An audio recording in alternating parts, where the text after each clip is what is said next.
बिल्ली की बद्दुआ। टिंकू बहुत शरारती बच्चा था। स्कूल और मोहल्ले का हर छोटा बड़ा उसकी शरारतों से तंग था। वो तो बेजुबान जानवरों को भी तंग करता रहता था। अम्मी अब्बू उसे समझाते मगर टिंकू बाज नहीं आता। आज जब वो अपनी छोटी बहन नाजिया को तंग कर रहा था तो उसने गुस्से में टिंकू को धक्का दे दिया। टिंकू फर्श पर गिर गया और जोर जोर से रोने लगा। वो उसी तरह खुद को मजलूम और मासूम साबित करता था। उसके रोने की आवाज़ सुनकर दादी अम्मा अपने कमरे से निकली और रोने की वजह पूछी तो टिंकू ने झूठ बोलकर खुद को बेकसूर साबित कर दिया। दादी अम्मा ने उसकी बात पर यकीन कर लिया और नाजिया को डांट कर चली गई। नाजिया एक अच्छी और समझदार लड़की थी। वो खामोश रही और अम्मी को असल बात बता दी।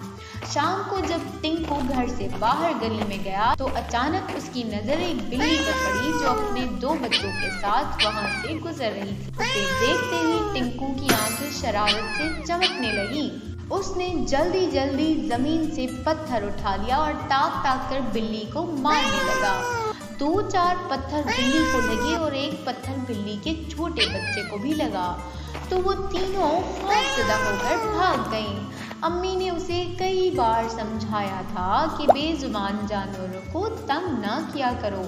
ये बात अल्लाह ताला को पसंद नहीं, मगर टिंकू ये बातें कहाँ समझता था। आज टिंकू अपने कारनामे पर बहुत खुश था।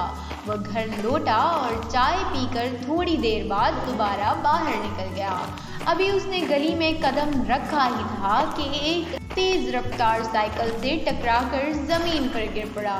उसके हाथों और पैरों पर चोट आई और जख्मों से खून निकलने लगा।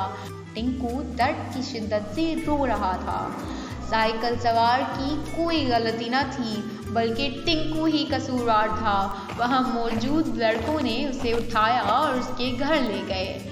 टिंकू को अपनी अम्मी की बात याद आ गई जिन्होंने उसे बेजुबान जानवरों को तंग करने से मना किया था। अब्बू फौरन उसे अस्पताल ले गए और मरहम पट्टी करवाई। टिंकू को अपनी गलती का एहसास हो गया था। घर आने के बाद उसने अम्मी से कहा, आप ठीक कहती थी। आज मैंने बेजुबान बिल्ली और उसके बच्चों को पत्थर मारे थे। उसने मुझे बद्दुआ दी होगी और ये उसी की सज़ा है। अम्मी ने प्यारे टिंकू के सर पर हाथ फेरा और बोली, बेटा अगर तुम्हें अपनी गलती का एहसास हो गया है तो तुम तौबा करो और आइंदा ऐसी हरकत ना करना। अल्लाह बहुत रहीम है, वो तौबा करने वालों को माफ़ कर देता है। उनकी बात दुरुस्त थी। टिंकू ने सच्चे दिल से तौबा की और अम्मी से वादा कर लिया कि वो कभी किसी को तकलीफ नहीं पहुंचाएगा।